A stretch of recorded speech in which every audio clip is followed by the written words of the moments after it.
I'm Rebecca Shoesmith. I'm the Senior Programme Manager for the Creative Economy team at the British Council, and I've got the pleasure of hosting this session this afternoon.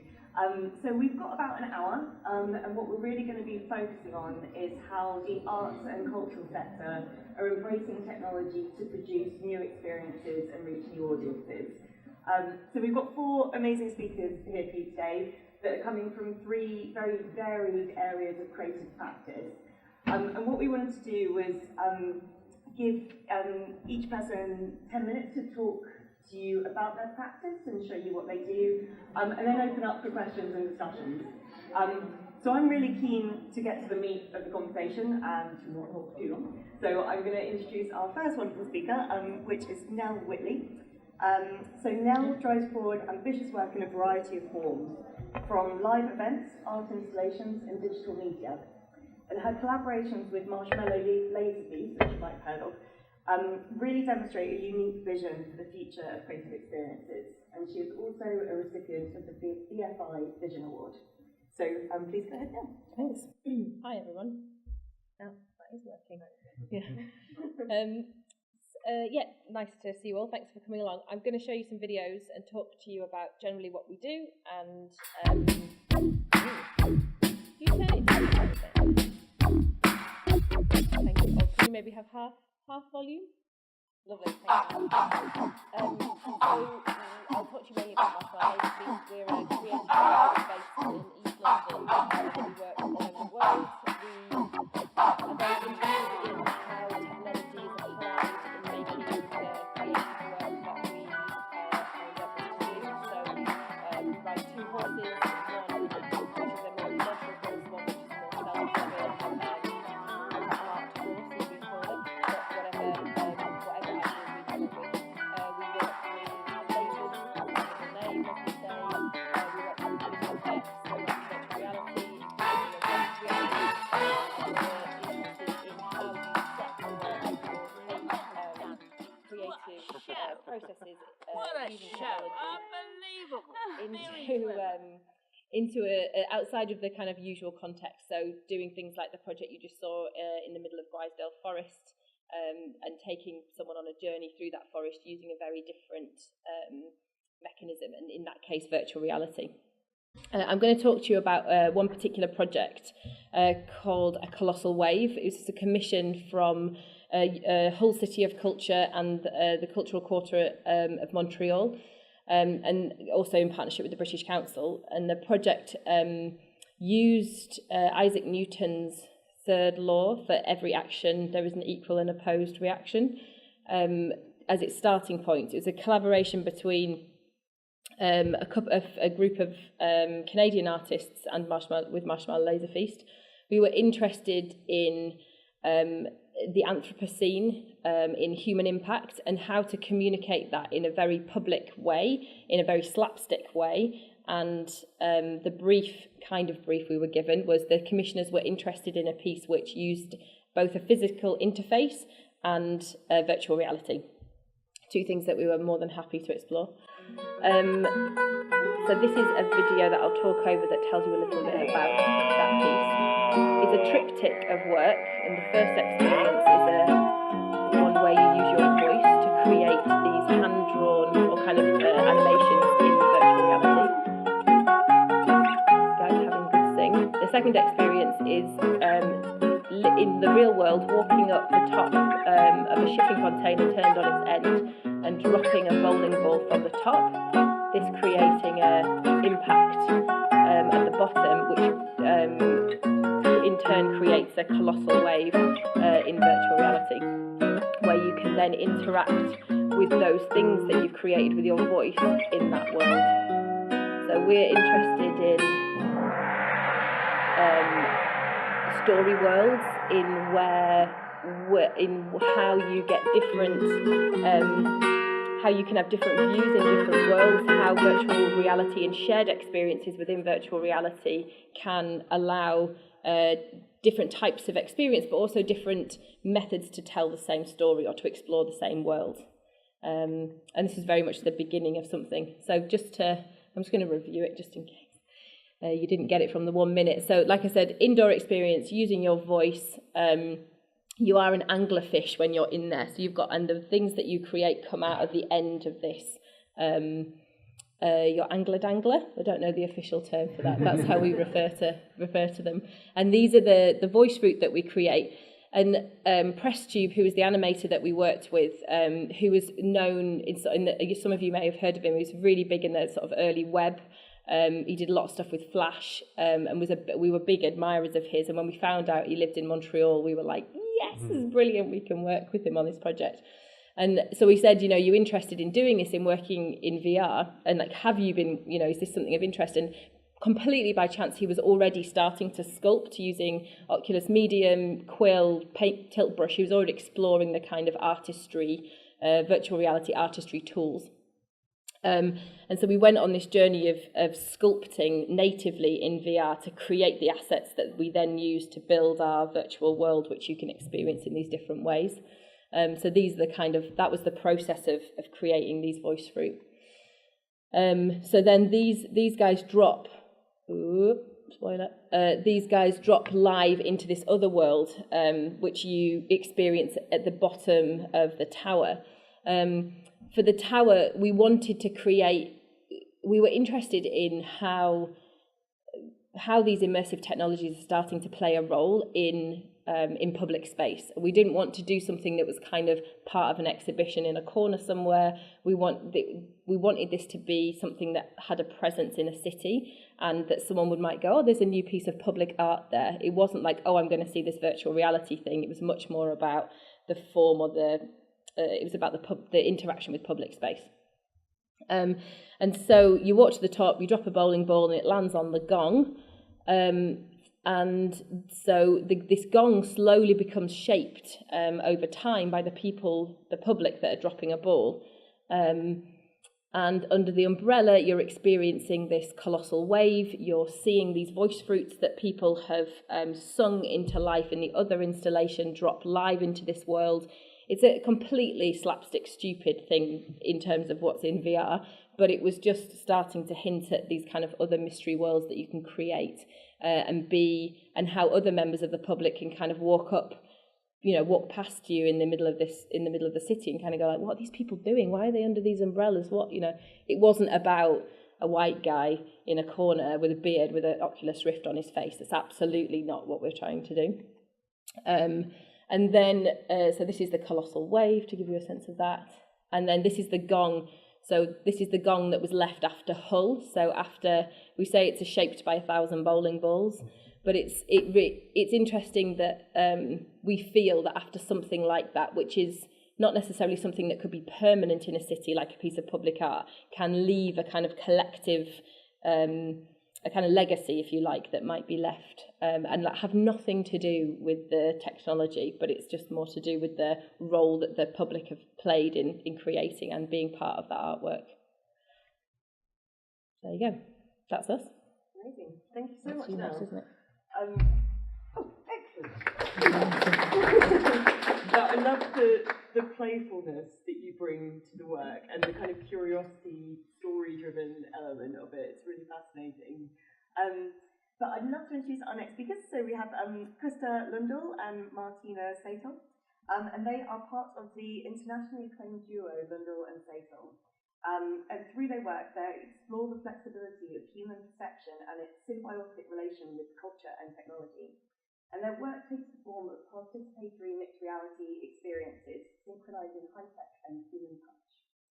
All right, thank you very much. We're going to delve a little bit deeper into that. But first of all, we would like to take a little bit back in time. So how our ideas originated in the very beginning. So about 10 years back in time is when we started. And we will start by looking at a film with our participation in the Kochi Museum's biennial in India. Close your eyes now. So what you see here now is something which we call reduced reality, which might kind of seem a little bit counterintuitive in this type of conference, but so they don't actually see images in those bubbles. There's just changes in shadows and light, but together with three-dimensional sound inside the headphones, and together with, as you see, synchronized touch by very skilled performers, We give them, in a way, an incomplete presentation of a world together with sensory deprivation. And what happens then is that the brain starts to fill out the gaps, and you start to embody your own imagination. And this is something that we tend to forget the power of. It's still kind of one of our most kind of ancient ways of being immersed. Yeah, and we noticed that, and we were quite surprised, I think, when we first created this experience in 2005. It was our first collaboration, Martina having a background in the in the choreography and dance, and me in the visual arts. But people were quite affected afterwards, and sometimes they said that these effects lasted like several days after. And I think maybe people are quite not used to having these kind of experiences where they are sort of drawn into themselves. And I have to mention that this work started in context of cultural institutions like museums and theaters and biennales and festivals, but I think we had a big shift in this is the Acropolis Museum in Athens, and we had to be very careful there. Don't break the stones. And this is Martin Gruppe's Bau in Berlin. We noticed that not everyone is entering those buildings, although they are public. And we felt that we wanted to somehow expand our audience to sort of give these experiences to other people than is most expected.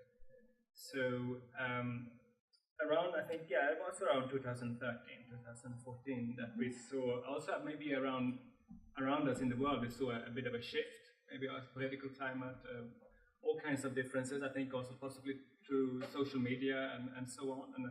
But it was also paradoxically through social media and flash mobs that we kind of found a format where we could bring the digital world or the online world into the physical world. So we started to work on this project called Unknown Cloud.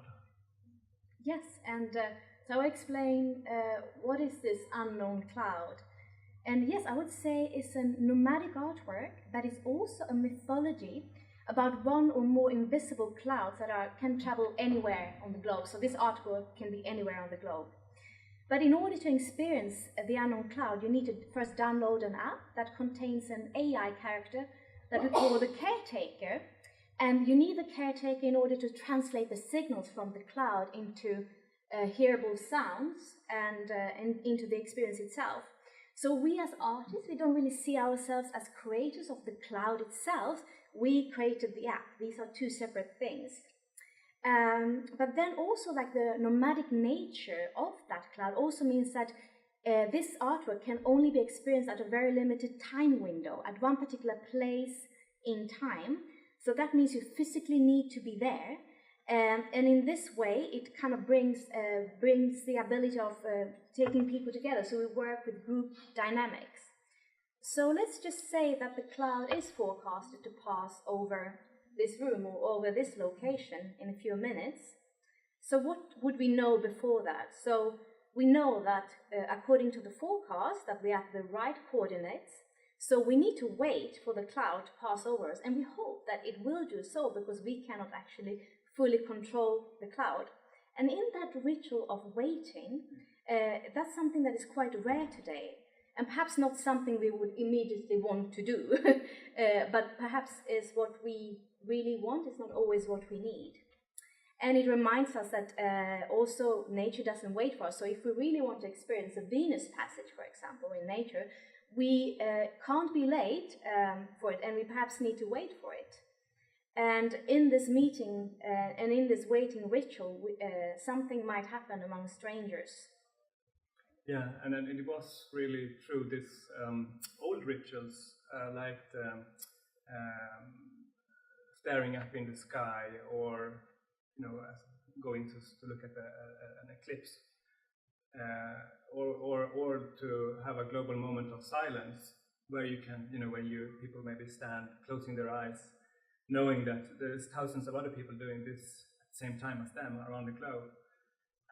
So it was through this kind of rituals and this kind of way of being present that we wanted to find our way in, even though we work with technology. And And then you could, for example, you could see the people touching the ground in Karbi Anglong in North India, and at the same time they're doing that, they are made aware that people are doing the same thing in Berlin, in Temple of Verfall.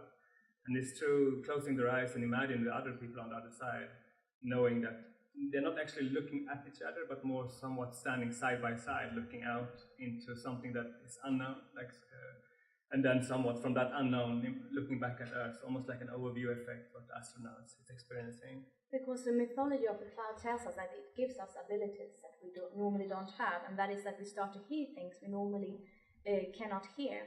But in order to actually draw the cloud towards us now, we need to collaborate in here as a group, and we have 3 attempts to capture it.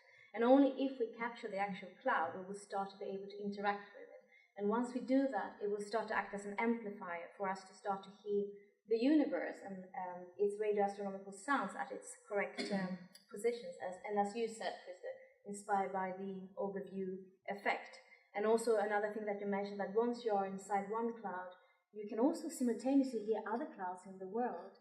So, like you said, if you're touching the ground in one place, you will start to hear other sounds where people are being present. And it's almost like we say, like a global minute of silence, or a silent simultaneous ritual that you carry out together. Mm-hmm. We will just finish up with this. I am Caretaker, the visitor from the an AI application designed to forecast the next location of the cloud. I will be your guide to connect with the cloud. Wait, look up. Responding to the caretaker's instructions, we move into a group formation, and the piece instantly ignites in us a sense of tension between solitary existence and the occupation of communal space. We are compelled to participate by the sense of belonging. Dissolved into a singular being, we connect with an alternative geographic realm.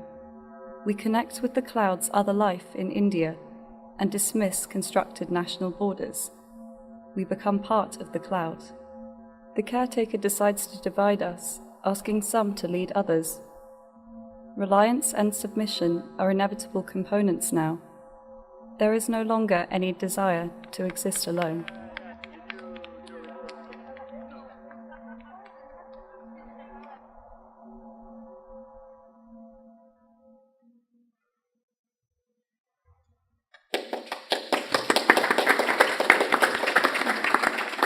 Really want to take part in that, and I wish the cloud was coming. Yeah, there was a really beautiful line in that video about how it was crossing invisible borders, and I really want to come back to that point later and how you can use technology to do that. So last but most certainly, we have Alex Whitley. So Alex is a London-based choreographer who is working at the cutting edge of British contemporary dance. Now, Alex has produced work for Seitl as well, the Royal Opera House, and many leading companies in the UK. His collaborations across a range of media and tech platforms have given him a reputation for bold, interdisciplinary approach to dance making. So thank you, Alex. Thank you very much. Hello, everyone. So I'm Alex. I have a background in ballet. I trained at the Royal Ballet School and danced professionally for about 15 years in the UK. With a range of companies, and founded my own company in 2014, largely inspired by the emerging media art scene that I was aware of, and an interest in how the emerging technologies, particularly interactive technologies, were potentially changing the playing field for what dance could be. The possibilities of interactive technology, for example, of extending human movement into other visual forms, for me was really fascinating. And I also felt that there was a huge interest on behalf of a lot of the technologists that I was talking to in terms of the knowledge that I was bringing as a choreographer of movement, which was effectively providing the information that could drive their systems. So that really inspired me to think about the work that could be made at this intersection of a fairly long-standing tradition and these new platforms that were emerging through which movement could be experienced. So I've, over the last 4 or 5 years, made several productions for stage that have been introducing interactive technology, looking at how motion tracking systems on stage can link visuals with movement and stage a relationship between the human body and some other visual form, and also pose questions about our relationship to technology. But also, what I've been really interested in these collaborations is how the audience and performers can be drawn together into a closer space of interaction, particularly in stage when, conventionally performers and audiences stand or sit at a distance from each other.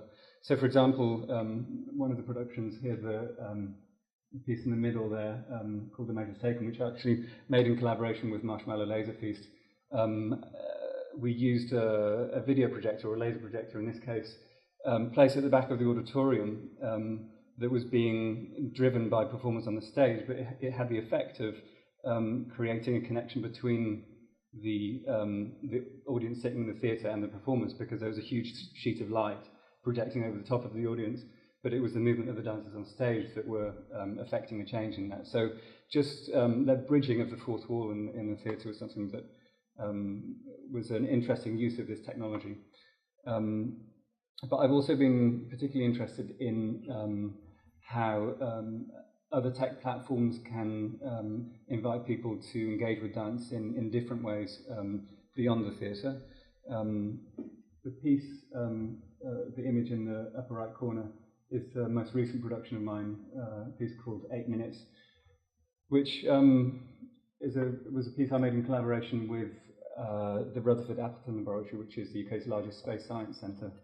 So there's an interest in science and technology as a field, and the knowledge that's being brought to us through cutting-edge science, and how I could use that knowledge to inform my process of dance making, but also how we could use the most cutting-edge imagery, in this case footage from the Solar Dynamics Observatory, which is getting high-definition imagery of the sun on an hourly basis. So we use that with a video wall on stage to provide a more kind of immersive experience of this imagery and the movement that was inspired by the science. But off the back of that production, we, towards the end of last year, created a virtual reality film in collaboration with the Guardian's virtual reality department. So taking the imagery that we'd used in the stage production and some of the choreography to create a more immersive experience of the choreography of that performance. So we were able to film the choreography with a 360 camera in a green screen studio, so we could map the visuals into a full wraparound 360 environment. But we also motion tracked that same sequence of choreography, so we could provide an interactive element to the experience, and the audience or the viewer standing at the center of the movement can click a button to switch between the 360 film and the motion track version of it. And again, there's an interest for me as a choreographer in terms of how, with motion capture technology, the form of the human body can be abstracted and visualized in different ways, and we can experience human movement in different forms. There's something I'm really fascinated about, how it is that we're naturally attuned to human movement in a very kind of fundamental way, but even in very abstract ways we can still find a connection to it. So I'll show you a short video.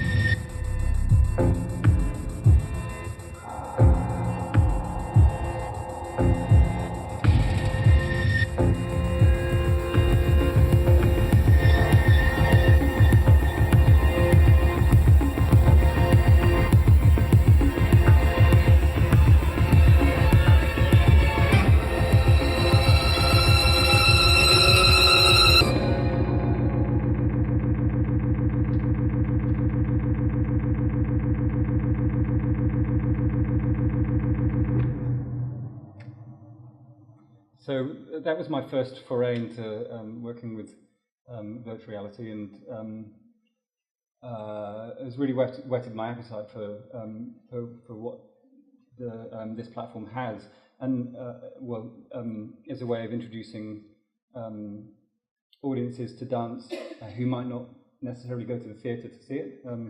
I think a lot of people have seen this that wouldn't necessarily go to Sadler's Wells or the Royal Opera House to see a dance performance. So there's a great interest I have in how these new tech platforms can be engaging newer, younger audiences to an art form with a rich tradition in new ways. We're actually going on to develop the project further now. So the initial version was made for the Daydream platform, but we're now going on to develop it for the HTC Vive, which uses a motion tracking setup as well, and we're making it a multiplayer experience. We're interested in how people can share in an experience of movement, and with the use of tracking devices on users' bodies, we can visualize their bodies in that space as well, and hopefully prompt them and encourage them to explore their own movement in ways that they might not ordinarily do so in the interaction with the virtual bodies of the dancers. So this is something we're going to be developing later on in this year. Another production, actually, sorry, before I go on to talk about this next one, another interest I have in virtual reality and potentially augmented reality as well is how the technology can be used to engage young people in movement. A lot of the work that I do as an Arts Council funded dance company is in outreach work in education. As part of the 8 minutes, the production we made with the Rutherford Appleton Laboratory, we've been delivering workshops to primary schools around the UK, working with a combination of science and dance to teach young people about science and movement through using each one of these two disciplines to open up a larger space for young people to be introduced to ideas. And I'm really fascinated in how virtual reality as well and other emerging platforms can be used to the same effect, to engage young people in dance, and particularly in a world where screens and technology is largely delivered through screens, and screens are becoming such a ubiquitous part of our experience of the world, but they have a strong tendency to stop people moving. So as a choreographer, I'm interested in how technology can be used to address some of the issues that technology itself is introducing into the world. So how it is that as a choreographer I can incorporate aspects of the new possibilities that emerge through technology, but to provoke people to keep moving, and also to address a bigger question of what the impact of technology is in terms of public health and psychology, and how through working with people in these areas we can design systems that hopefully address some of those bigger questions.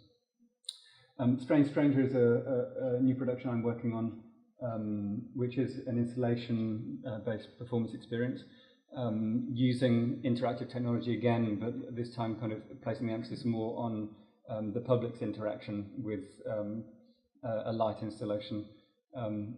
The idea being that we have a series of light towers, light poles. There'll be a performance in the space, but there are motion sensors in the space, so that the performance can be recorded, and that movement then played out through the light afterwards, for the public to then come and interact with an experience. The idea being that there's a bank of data that builds up over the duration of the installation that is reflective of the activity that happens within the space. So again, another way of inviting the audience to think about movement, their own movement, and also taking it outside the theatre into a different context as a way of trying to kind of broaden the spaces in which people connect with dance. The last project I'd like to talk about is a piece I'm making with a group that I'm part of called the New Movement Collective. We're a group of 10 choreographers and dancers who've been collaborating together for the last decade or so, specifically with the aim of taking dance outside of the theatre into unconventional performance spaces and inviting audiences closer into the heart of the action of performance. This project, our intention is to build a wearable exoskeleton suit that we can place audience members in, so we can program their movement. With the intention being that we can put audiences at the centre of the performance in a way that we've been trying to do in many different ways over the years, but this is the most direct way we've found of actually making the audiences part of the performers in a dance piece. So in principle we can allow them to perform alongside us as dancers without having to go through the rigorous process of training and learning a choreography. But obviously it introduces all sorts of other interesting themes, like in terms of power and control, and relating to the bigger question of how technology is shaping the world that we live in, and what we speculate about it doing in the future. So we're still in the process of developing this. As you can imagine, it's quite experimental technology, and there are a lot of issues we have to overcome. But I'll just show you a short video of where we're at with it at the moment. It's so the suit is powered by a series of air muscles, powered by an air compressor, and we've effectively had to recreate the elbow and shoulder joints outside of the body, but also having to address certain issues of how it can fit a range of body sizes, how we can accommodate the potentially different ways that an audience or a member of the public might respond to the suit as it is directional movement. So in this instance, Gosha, my colleague here, her left arm is being controlled by the exoskeleton suit, and her right arm is being controlled by her.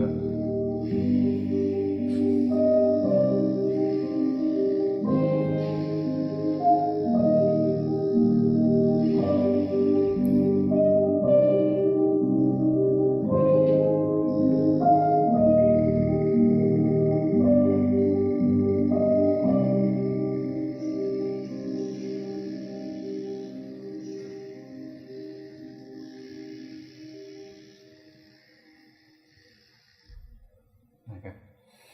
Thank you.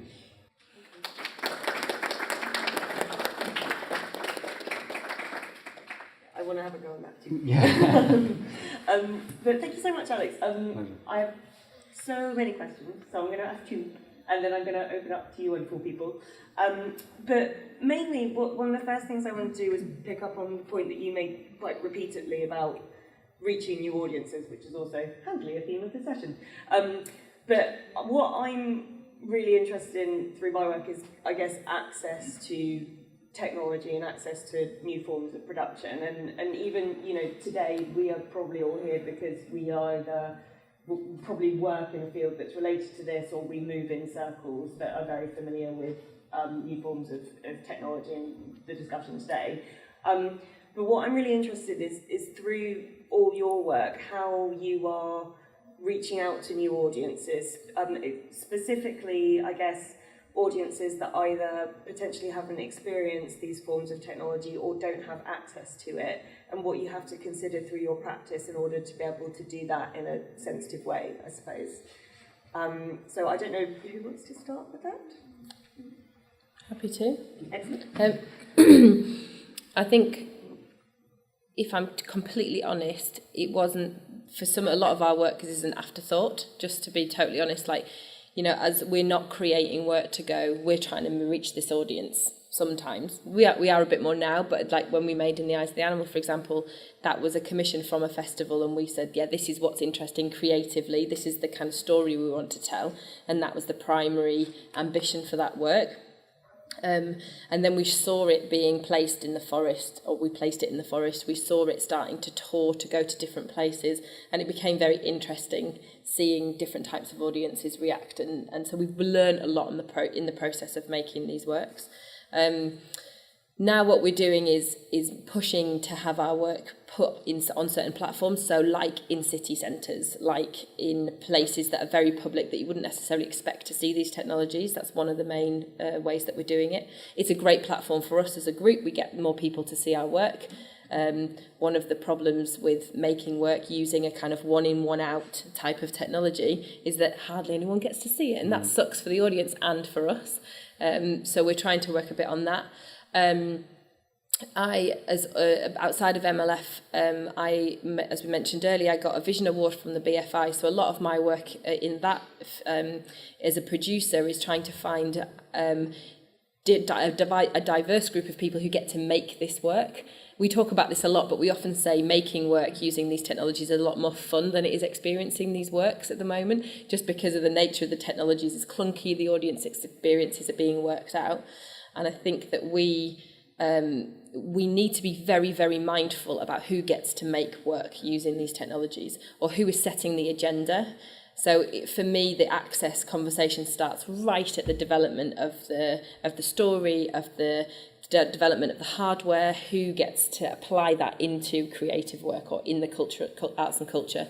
So I'm looking for people outside of my known world, film directors, theatre writers, script writers, people who are from very diverse backgrounds to come kind of say, look, do you understand how this tech works? Are you interested in applying your story that you've written for film to a technology like this as well? Hopefully with the impact of that, a broader community of people would get to see that work as well, or will get to see that work.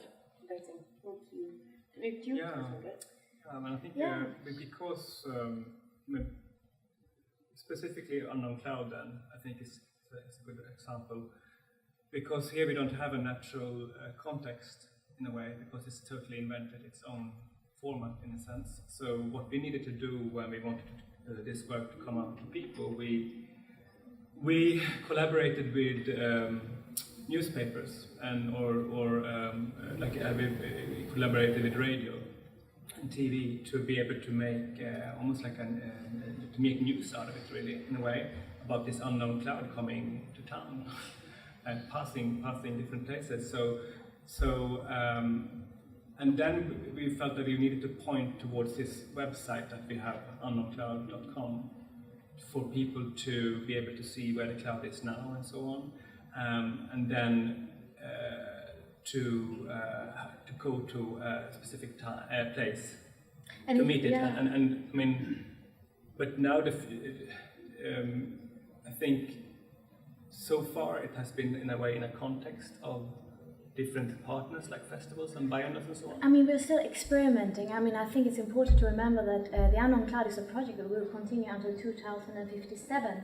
So this means that we also have to experiment with our own concept and be okay with contradicting it. So that means also that, I mean, the Unknown Cloud has been to everything from people's 50th birthday parties and then to kind of really high-profile museums or festivals, but also Pokemon Go communities, or just someone coming up to us after experiencing the cloud. Can I take this cloud with me at some point? And we've been saying yes to this. But I think we have to ask ourselves as well, what forces are actually gravitating the cloud towards you? And then the other idea, which actually contradicts the whole concept, is that you can, if you want to summon the cloud, so by interest, you can bring it towards you as well. So we have to see by learning from observing people. And also we've been collaborating with anthropologists, and one of them, her name is Erika Tanos, and she studied trust in a small community in Karbi Anglong in India.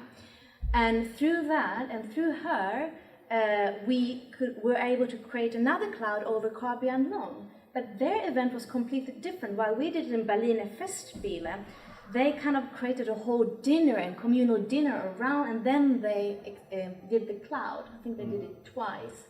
And it really differs how people kind of treat the cloud when it comes to a new location. So I think we as artists have to be really open with its evolution. Yeah, I mean, at the moment, what we are exploring is to see how, in terms of public art, how could a digitally based artwork exist publicly, and how could it be maintained throughout time? and we have a lot of sculptures standing in the cities, and which we no longer really notice. It's something that quite often artists refer to, that that it's because it is material, it is kept in, you can sort of it has its value too, because you can then sort of like see a marker in time somehow. But if you're creating a living artwork which is engaging with communities, it's about how much you as a person experience in this kind of art, how much you feel that you want to invest in it, and how much you get back from the experience, and why do you feel personally that you want to preserve this work through a future generation to experience the cloud, when it has gone through thousands of iterations through many different types of technologies and been updated. What is the cloud in like 30 years if it actually if there is a community following it and creating it together? So in a way, going from participant to co-creator somehow, I think that's sort of what we want the audiences to become. Yeah, that's so interesting actually. In fact, you work with an anthropologist as well, because I can imagine actually when you're taking your work to a completely different cultural context, that's actually must be kind of terrifying in terms of, am I getting this right? But I love your point about actually the community becoming the creators, and actually that sense of ownership is super interesting. I don't think it's been talked about today a lot at all. But Alex, I don't know if you've got a reflection on. I think I'm coming from a slightly different place in a way that my background is part of a fairly long-standing tradition, and I think the dance world at the moment is really asking a lot of questions of itself in terms of how it can understand what new technologies are offering in terms of ways of reaching people in a different way, and also preserving audiences. I think ballet in particular has relied for a long time on quite elderly audiences, and it's really important that they're always thinking about how to reach young people and to maintain audiences. But there's also a lot of pressure on these big institutions to be reaching out beyond the confines of the audiences that they've relied on for a long time.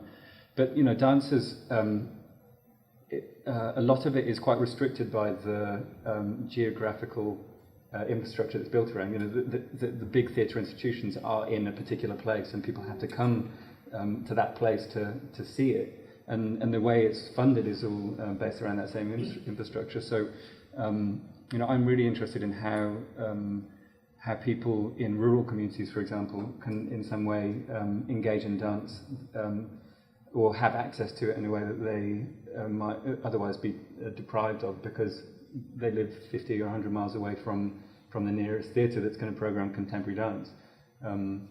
We grew up in rural Cumbria. There wasn't an awful lot of dance to see around there, and I had to travel really far to train as a dancer when I was young. So I think there's a lot of potential, especially with augmented reality and ways that interactive media can connect people with traditional art forms and bodies of knowledge that exist around those art forms in ways that change the modes of access that have existed up until now. I'm curious, when you take your work to, say, a rural community, do you call it dance, or do you call it new tech? Like, how do you frame it if these communities potentially, as you say, won't have had access to it before? I don't know exactly, and it's something I'm always asking myself about, because I think lots of people can be put off by dance or the word contemporary dance. It's a relatively niche art form in the scheme of things, and it tends to be shrouded by in mystery to some extent, or people don't feel as though they understand it. But everyone really understands it. Everyone loves dancing when there's good music on. We had enough to drink. And I'm really interested in tapping into that. That it is something that fundamentally animates us all, and is so good for us in so many respects. And yet, as an art form, there tends to be kind of blocks to that way of enjoying and engaging in it. And I think there's a lot of potential in interactive technology to engage people directly with what dance and movement is about in ways that are otherwise time-consuming or complex to explain. You can get direct visual feedback from the movements that you're producing in a way that kind of encourages you to do more, or to question what it is you're doing and how you're moving. So, yeah, lots to explore. Amazing, yeah. Curious. Just doing a bit of time check. I guess I'm going to move on just quickly to the next question, which is around scale. I mean, scale has come up in many, many different forms today. And one of the examples of using technology at scale this morning was around using a press release, for example, VR on a press release. But specifically something that you talked about quite a lot through your work was about how you can use technologies to create more human interactions together and cross-border collaborations. And I just wanted to delve into that a bit more and how you are, whereas some of these forms of technology were primarily created presumably for an individual experience, how you're bringing that to the collective. Do you want to first? Yeah. I think I would maybe bring an example when thinking about borders. When we first went into space, and we went actually on our travel to the moon, what was interesting was that it wasn't the moon that was the main thing, but the main thing was that when we brought the camera back to the Earth, we saw the Earth for the very first time. And that had a very profound psychological effect, and especially it's a term called the overview effect, and it happens to astronauts while they are in space. And I think that was a main inspiration for us. So when you have the cloud in one or more places on Earth, it's not that we in Berlin, we are looking at the community in Caribbean long. No, we're not doing that. We are actually together looking into space, because simultaneously you hear the radio astronomical sounds from the celestial bodies at their correct position. So you're listening to that simultaneously. So it's more kind of we standing together looking at the sky. So the borders become, in that sense, secondary.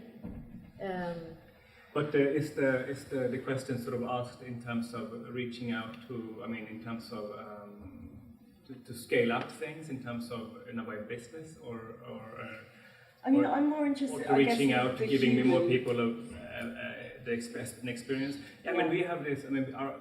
As we showed before, we started off showing work, which looks like VR, which is not VR, but in 2004, 2005, and it was very much like a hands-on experience. You were led by one person or led by another person, and so that was, of course, quite limiting in terms of the capacity and the scale. But also what we realized that we were still invited to festivals and biennials in different contexts around the globe, because I think people realized that the resonance that those experiences created in the ones that experienced them was that people talked about it to others, and through this created these waves of the impact that the work had. And also, I think in a way, the Velvet Underground, when they had the first gig, it didn't only a few people show up, but all of them created themselves bands afterwards. So then, sort of in history, that meant that little thing, the seed that you have been grown, is really been growing and developing. So I think it's also in terms of understanding that when we create something, that if you have millions, you reach out to a million people, if all of those people will forget it afterwards very quickly, it doesn't really matter. You know what I think of? When I think of time and scale, what we mean, we rarely relate scale to time. So if the golden record that was sent in the 70s out into space with human voices in, that might be the only thing that is left of humanity once we are kind of wiped off the earth. And I think, and that inspired, there is actually in the cloud, there is a time capsule in the cloud itself. So people can put their voices and messages into future listeners. But then ironically, we have realized, we don't want an iCloud here. It's not a storage of voices, but it's rather a biological cloud. So the voices are there, and then they travel, and then they rain out on another location to never be heard again. So the authority of keeping the experience is within humans. is not kept in the technology. I think for me, it's interesting, right? Because we're using technologies which are the scale is starting to be understood. I'm using VR as a particular example, but not exclusively. You know, we do everything from, okay, like how many headsets have actually been made in comparison to what they said might have been made a couple of years ago? How many have been bought? Like what is our audience? Like who actually has access to these technologies? So what does scale mean in terms of people who can see and digest the work? And then we think about it from a lens of what kind of experiences are we wanting to create? Because the kind of thing that we did with a Colossal Wave in a city, there's no way that someone sitting at home with their Gear VR sat on a sofa is going to have that same experience. So it's really challenging to think, like, what is me as an artist, as a creator, am I trying to do? What am I trying to say to this group of people who are my audience, and where do I find them? And how am I seen how are we seen as a collective working at scale?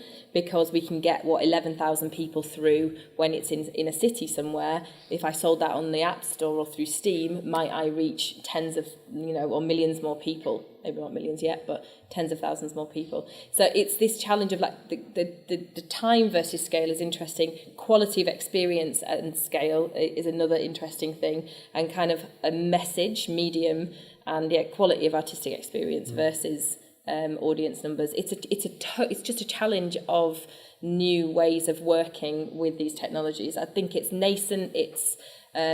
We're now looking at like shared experiences, the Void being a not particularly cultural but very interesting example of something done very slick with large numbers, large amounts of people going through. I'm not a particular fan of those things just being about killing people or killing each other. It's cool to be a stormtrooper, but it's not cool to just have your main messaging being let's shoot each other. So like, can we think of environments that are working at scale, 200 sites across China in the next couple of years? What if some of the experiences we were creating with some, not necessarily hardcore social messaging, but with just some provocative or some fun in there, which aren't about shooting them up? What if they were, disseminated through that? Like, that's the kind of thing I'm thinking about in terms of scale, the messaging, the creative experience, and mass audience. Well, it kind of touches on what I was saying before in thinking about the way that dance is limited in scale to some extent, in that it's confined to theatres generally. There are other ways that dance is disseminated and audiences can engage with it, but largely exists in the theatre, and it takes a long time to produce a dance production, and then the way people engage with it is through that same group of dancers touring it to various different venues. So to scale productions up is really time consuming and really costly. And so there's an interesting question, I think, in terms of how already VR, although there are limitations in terms of the number of people that can experience it once we've made that VR film, potentially way more people can engage with it than they could through us touring that same production for years across theatres around the world. And similarly with augmented reality, I think dance has existed on film for a long time, but it's generally been felt that there's an awful lot that's lost in the two-dimensionality, in the flatness of TV. And Pina, about the Pina film that was made,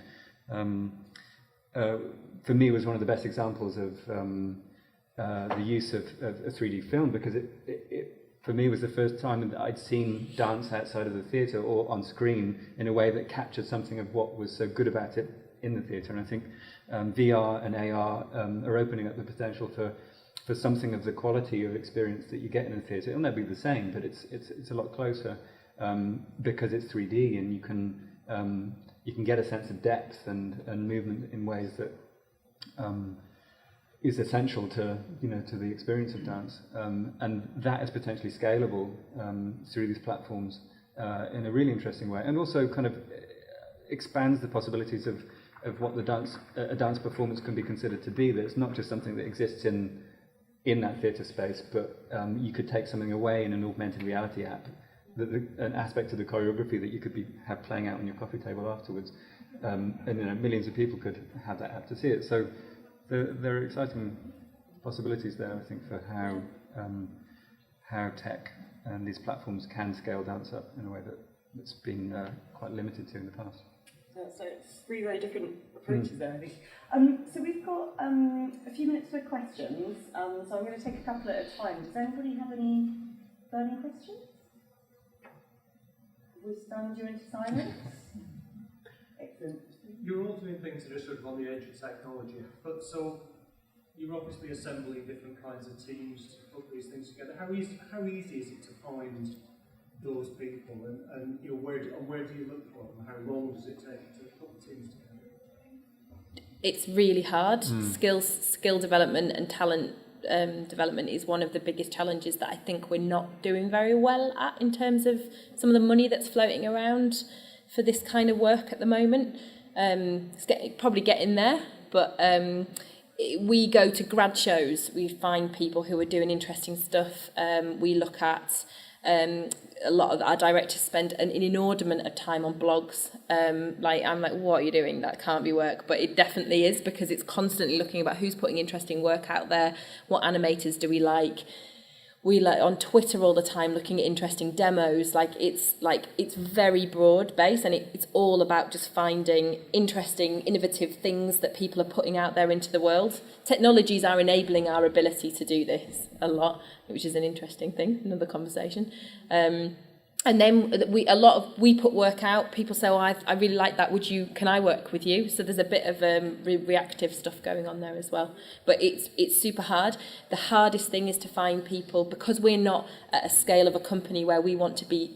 I mean, I'd love to do this in the future, but we haven't got the resources right now to do our own training program where we're saying, let's find that talent, let's nurture them in-house. We do it like maybe once a year with one graduate that we'll find. We don't teach, we go and like crit degree shows as well, which is really helpful for us to find talent. Things like that. I think in general, I think we do really need help to find someone, because I mean, we are never really starting with technology as a starting point, and I mean, it also takes some time for us to understand what kind of technology we need. Sometimes we have started things working with development in apps, and realizing then that to continue making the project, we have to change platform. Which is like so annoying. We've all been there, yeah. You have to just pay more money, you have to get more funds, so to get money elsewhere, and to sort of like continue from the beginning. An interesting point on that is that those two horses that I mentioned earlier that we ride is very, very helpful to have some projects that are bigger budget and some that when we know we were going to do something on a shoestring, because we can often say to a developer or someone we work with a lot, we're going to pay you really well for this one and not so well for this one. And it usually works, because that one's a lot more fun, but that one they're going to live off for a few more months. So we often try and kind of package projects together. Yeah, any which way to navigate to make the work you want to make. Amazing. We've probably got 2 more minutes if anyone's got any more questions. I don't know if you want to respond to that. Does anyone have another question, or we can take that too? Desperate for coffee. Excellent. Did you want to respond to that last question? Yeah, I'd just say that there's a small pool of people to draw upon, and I think particularly where I'm coming from, which is not only requiring skills to develop this technology, but also an understanding of a different art form as well, because I think that's a hugely problematic area in the nature of a lot of this work, as it's really interdisciplinary. It's drawing people together from quite different backgrounds, and there's a lot of different expectations that come from those backgrounds as to how work is done, how things are made, and the processes that people are used to going through. And so, it's really important that the technologists you invite into a choreographic process understand a certain amount of what that process is, and also for me as a choreographer that I have enough of an understanding of what's required of the technologist to do his work, because you can come up against some really hard obstacles when those expectations aren't balanced. So I think it's changing, and there are more and more people that are experienced in having worked across these media, and I guess the arts in general are becoming so much more interdisciplinary, that I think there's going to be a new generation of people coming through that have a much broader understandings of how the technology that exists relate to the artistic practices that exist, and the artistic practices will be changing in response to those tech platforms as well. So, you know, the universities that are kind of pioneering these courses that are training people up to really understand that, I think, are the places to be looking for people that come with that kind of knowledge. That's a really good point. So just one question. One and a half formulate it. It's profound what you all do. It's great. But I suppose what I'm coming from is, you spoke about scale and how you scale that. You need funding to scale. So you might have reached the point where you self-fund it up to a certain point, and then you want to take it to the next level and reach out to a wider audience. So I guess does it come down to VC funds or government funds? But I think if we could do very short answers to that question, because I was told to stop Yeah. about 30 seconds ago. But I think we've all got mixed we're in this ones. position all of the time, and it happens at different stages, you know, and it depends on what stage you're at in terms of sales, or like where you're going in terms of who might be interested in funding it at that different stage. For us, it tends to be a kind of very risky early stage. Money comes from places like the Arts Council. Moving up, you get Innovate UK kind of grants. Moving up from there, you'd be looking at government loans, VC, banks, that sort of stuff. I would leave all that stuff till you absolutely have to, because the nature of the creative industries or arts and culture like this is risky. One of my colleagues actually contacted you, and someone from your company. Is it okay to have a chat? Yeah, sure. That was a perfect segue to the break. So thank you so much. I really, really enjoyed the session. I could have spoken to you for hours. But so the next session, there's time to grab a coffee. The sessions are on the board, as are the rooms. So if we could give a quick round of applause to our panellists.